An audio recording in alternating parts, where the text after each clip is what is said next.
Jamaica's mountainous terrain, at once spectacular, scenic, rich in natural forests, is supportive of a diversity of flora and fauna not yet fully explored for its value and richness.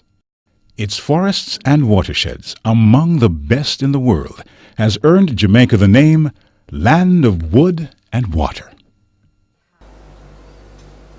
Well, Jamaica's title of Land and Wood and Water can be seen here, as we have 10 hydrologic basins across the island, and each hydrologic basin is divided up into a watershed management unit, and there are 26 watershed management units across the island. 10 hydrologic basins, 26 watershed management units. And these little red dots indicate the number of wells that are drilled across the island, and as you can see, they're concentrated primarily in St. Catherine and Clarendon, which are two of the highest agricultural areas, and the areas with the highest demand in terms of domestic water. Forest estates now cover about 30% of Jamaica's land area. Recent research shows that the removal of timber trees from forest estates for lumber, firewood, and yam sticks reduces forest stocks at a rate of 0.1% annually. However, in some high mountain areas, natural vegetation is under threat from indiscriminate clearing for farming activities, particularly on steep slopes. The thin, erosive soils left exposed rapidly degrade as heavy rain washes away the topsoil. This silt-borne water contaminates rivers, streams, ponds, and reservoirs, clogs the lowland drainage system, causing flooding. With surface soil removed, the layers below, now exposed, erode further, releasing more silt and debris into waterways. And with no vegetation to cushion the impact of the rain, the water runs off the surface, instead of percolating into the underground aquifers. This reduces the quantity of water stored for year-round use. Some 170,000 farmers cultivate approximately 245,000 hectares, or about one-third of Jamaica's land area, often using destructive farming practices. Many of these farmers, negligent about conservation practices for protection of the natural environment, are unaware of the long-term damage caused by their actions. In addition, agrochemicals and sewage effluent from unplanned human settlements continue to pollute Jamaica's rivers, beaches, and harbors, degrading reefs and adversely affecting water quality. Over the past 2 decades, the incidence of flooding and, conversely, severe drought conditions with the resulting water shortages have significantly impacted the population. Management of the country's valuable forest estates and the protection of the biodiversity of the environment is the responsibility of the National Environment and Planning Agency, NEPA, and the Forestry Department. I think the most important strategy for managing watersheds is one of engaging in partnerships. NEPA has a very broad mandate for environmental management, and it also recognizes that there are a number of other agencies that have similar mandates. And I'll use the example of the Forestry Department. Under the Forestry Act 1996, it has been vested with the mandate to manage and preserve Jamaica's forests. So since we see a duality of roles there, one of our key efforts would be to try to ensure that the Forestry Department's goals and functions are maintained. If it means engaging in capacity building, in supporting technical efforts on that part, we would seek to do so. I think the most important strategy that NEPA uses where watershed management in Jamaica is concerned is one of partnering with agencies that have similar mandates. And I'd like to cite the example of the Forestry Department. The Forestry Department, as mandated under the Forestry Act 1996, has a role to play in the sustainable development and conservation of Jamaica's forests. Now, that mandate is one of our broad environmental mandates, And we would want to try to ensure that the forestry department is capable of maintaining its role where forestry management is concerned, because that would enhance NEPA's roles and responsibilities where overall forestry, watersheds, and environmental management in this country is concerned. The extent of forestry coverage over Jamaica is 30%, and that includes the area that we manage as well as the forest reserve. The map shows the distribution of these forest reserve and forest management areas. In the east, we have the Blue Mountain Forest Reserve. In the central, we have the Mount Diablo Forest Reserve, as well as the large forest reserve, which includes Tingley's. And over in the central also, in Litchfield, Madison's Run, and farther to the west, the Cockpit Country Forest Reserve. Because the area that we have to manage so large, nearly 110,000 hectares, the Forest Department has entered into co-management arrangements with other agencies, such as NEPA, who has funded the nursery operations, JCDT, who has been managing the Blue and John Crow Mountain Forest Reserves, and we also have formed local forest management committees, which includes local residents who live adjacent to the forest reserves, and they serve as extension officers for the Forest Department. They regard the Forest Department, the forestry reserves as theirs, and they offer underground patrol. We also have entered into agreement with the Island Constabulary Force, who provides the legal enforcement arm to the Forest Department, as well as the in-house patrol that our foresters and our rangers carry out as well. The Urban Development Corporation, UDC, has moved to protect the valuable Duns River watershed by reserving for integrated development some 1,200 hectares of land in the wider Malvern watershed, which comprises Duns River, Cane River, and Roaring River. UDC has developed an environmental management plan for the area. Within this plan, we've identified an environmental management zone. This zone is basically a sensitive area in which activities that would impact negatively on the falls would not be allowed. Further to this, or more specifically, we have also ceased any activities that would pose a threat to the falls. In addition, we are looking at more environmentally sustainable activities within the area that would also be ecotourism based.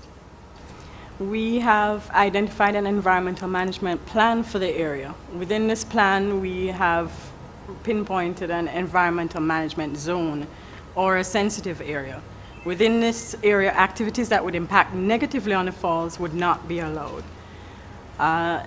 More specifically, we have curtailed any activities within the area that may pose a threat to the falls. Also, we are looking at more environmentally sustainable activities for the area that would be more ecotourism based. Some of the elements of the implementation plan are to provide cleaner and safer waters, to improve the water quality in the area, to promote biodiversity within the watershed, to promote nature tourism, and most importantly, to conserve Duns River as one of Jamaica's prime natural resources and major foreign exchange earners.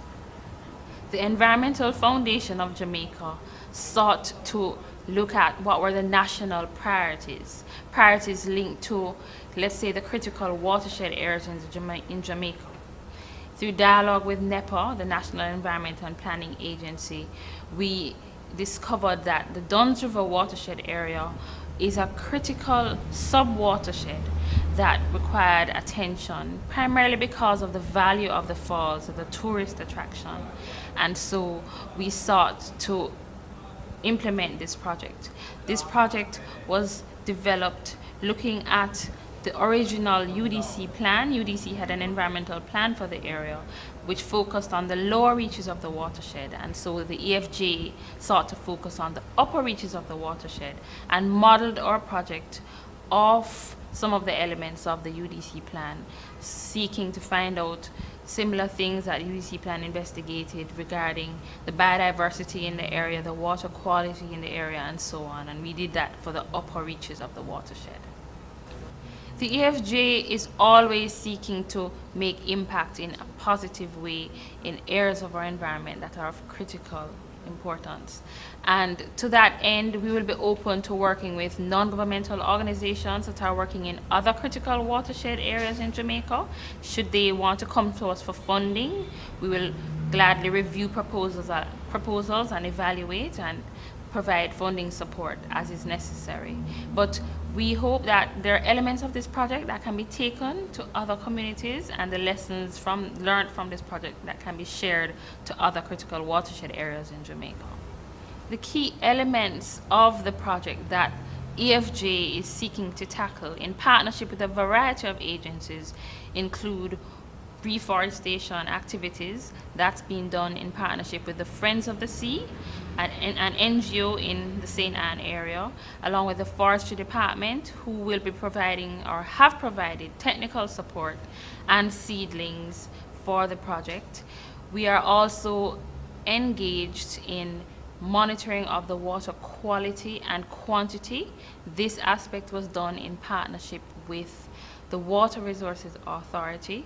We installed gauges on the river to monitor the quantity and the extent of the flow and so on.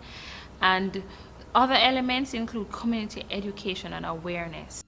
Working with a baseline environmental assessment of the area, the EFJ has implemented a water resource monitoring program and a reforestation program jointly with the Forestry Department, the Water Resource Monitoring Authority, and the non-governmental organization Friends of the Sea, to plant 230 hectares of forest estates with hardwood trees in the Duns River watershed. In the Duns River watershed, we collect samples on two bases. We collect samples from most of the streams that enter the Duns River watershed itself. And there are several tributaries to the Duns River. And we try to collect a sample from each tributary. The idea is to get to know exactly what's going into the Duns River and exactly where it's coming from. If you just sample the Duns River, you're not sure which tributary it's going to come from. So you have to sample each tributary as well as the main Duns River to see what the cumulative effect is once it gets into the Duns River. Now we collect samples on a continuous basis by the use of what we call a data sonde, which is installed permanently on the Duns River, and that records information on certain parameters every 20 seconds. And then we take a computer and we download that information. To go and ground through that information, so to speak, we collect samples from each tributary and then we take those to the laboratories and we analyze those. Samples are taken at least every 2 weeks to enable us to get a handle on what's happening. And also with rainfall, we may increase the frequency of sampling, because with rainfall you'll get additional stuff being flowed into the tributaries, so it may change the quality. Usually if there's a problem, you'll see it in the water quality results and you'll see the anomaly comes up. You may see a very high concentration for one parameter, which should not be. It's normal because groundwater in Jamaica has a very good water quality and we know what the standard is like. Ambient, we call it. The ambient standards, we know what the ambient standards are like. So if you see this anomaly, we go out, we investigate, and we determine what causes this anomaly, and we try to solve the problem there. One phase of the program, now complete, actively engaged school children in planting over 9,000 hardwood trees sourced from the Forestry Department. A public education program geared to inform about the value of high mountain watershed areas to the environment, disposal of waste, and management of the forest estates is being carried out by Friends of the Sea. This includes community initiatives to sensitize farmers and residents of the watershed area. The plan will seek to change behavior linked to cattle presence on the watershed, solid waste accumulation in the watershed, and removal of trees from the watershed area.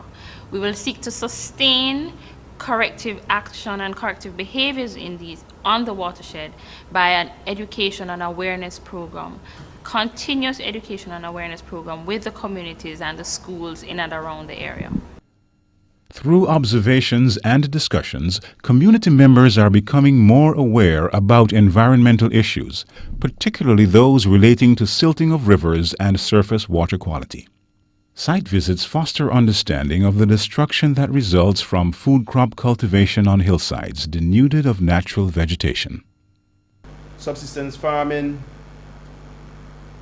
will always have a place, unfortunately, but in terms of our rapidly emerging global world, we have to take the subsistence out of our farming if we want to remain competitive and at the same time feed ourselves with wholesome foods. The one seminal achievement in the Ministry of Agriculture is through the Forestry Department. For many years, Jamaica was touted as a place which suffered from a lot of deforestation. Through work at the Forestry Department, this was proved not to be so, and as I said, represents a significant achievement in how we have been able to refute what probably people outside of the Ministry of Agriculture in the world are being led to believe, that we are reaping trees ad hoc, that we are denudating our lands, our surface in terms of our hillsides and so on. A more complex education program about the impact of habitat degradation in watersheds and protected forest areas is also underway. This program addresses the adverse consequences of improper cultivation practices and the rearing of animals in watersheds. The National Environment and Planning Agency has, as a part of its mechanism, an enforcement branch. The enforcement branch has as its responsibilities the mandate of ensuring that the acts administered by NEPA are enforced. It also has a mandate to ensure that environmental permits, which are required for various types of developments under our permit and licensing system, are also enforced based on the conditions that would have been issued for each of the permits that are processed. Sustaining the biodiversity of this land of wood and water and conservation of the natural environment of Jamaica's watersheds are now a priority of NEPA. There is a very important link between watersheds management and coastal zone management, and that link is the natural course of movement of your rivers from source to mouth. Rivers form a very important avenue of conveyance of all of the problems and issues that occur in your watersheds towards the shoreline, because rivers empty into the sea. So if there are problems in the upper areas of the watersheds, they will be conveyed to the marine environment by way of your rivers. We carry a wide range of training programs, and we do collaborate with agencies like the Forestry Department in maintaining proper land husbandry practices for our farmers. We encourage them to establish permanent crops, for example, and this will maintain the soil cover and prevent denudation of cultivated areas.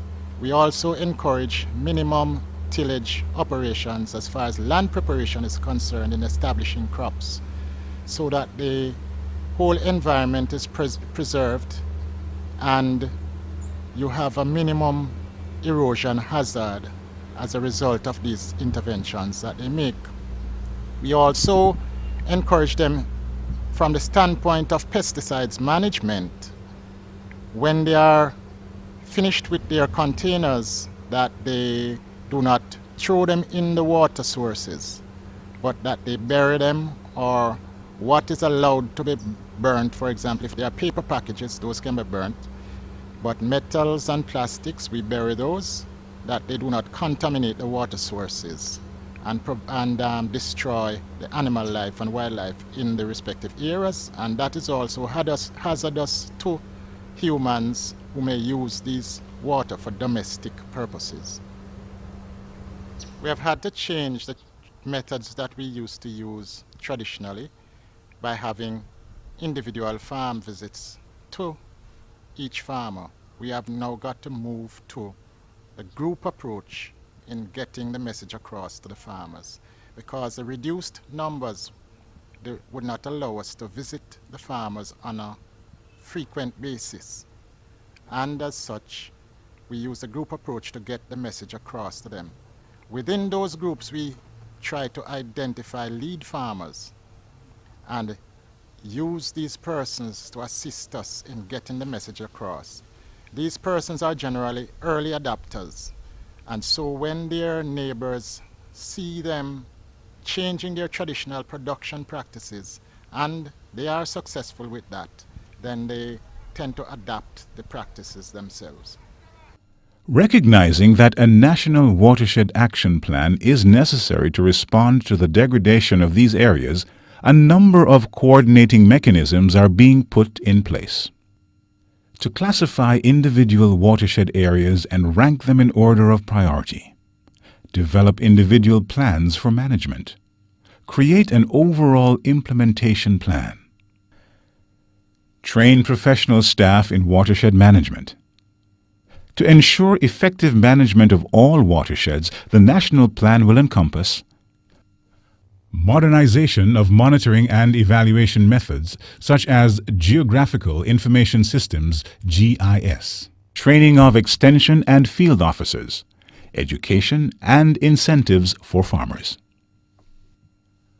While research and monitoring of the watershed areas will continue, a plan for protection of the fragile ecosystem, particularly from inappropriate land use, will be adopted across the island.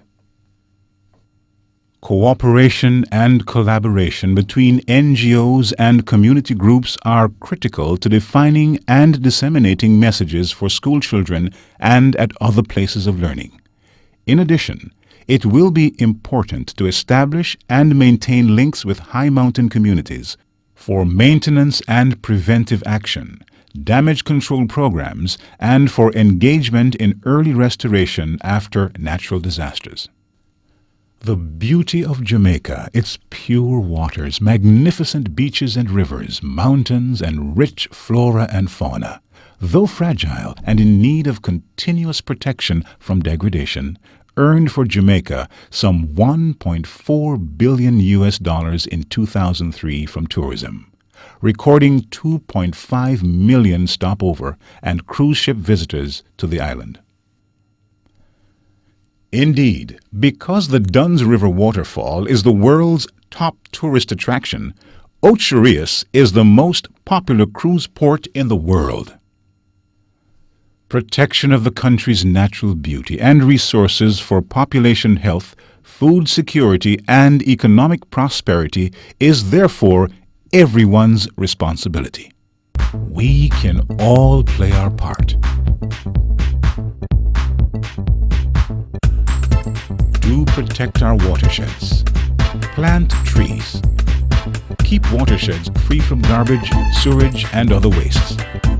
Protect natural wildlife and flora. Inform friends and family about the importance of watersheds. Don't clear slopes of natural timber forests and vegetation. Don't settle on riverbanks and in areas critical to ensuring a constant and clean water supply. Don't farm or rear cattle on watershed areas. Find out how you can do your part to keep Jamaica's watersheds viable.